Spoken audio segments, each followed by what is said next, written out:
Polis Marin Wilayah 2 Johor berjaya merampas 5 buah tong mengandungi cecair dipercayai ubat batuk bernilai lebih RM75,000 hasil penahanan 2 lelaki warga Singapura di JT Senibong Cove Marina, Masai kemarin.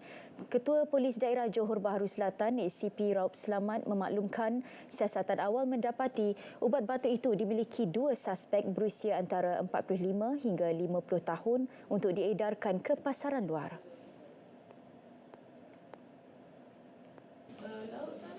Setakat ni dia modus pada dia berhubung dengan orang tempatan kita lah sini, dan kita sedang menyiasat dan mendapati siapalah. Jadi mereka dapat dipahamkan bahawa diproses di Malaysia lah parti ni. Lepas tu mereka dapat, mereka berurusan dengan pihak luar, mereka bawa benda ni ke luar lah, ke negara luar yang mereka nak jual tu. Arti ubat batuk lah. Bahan-bahan apa kita dapat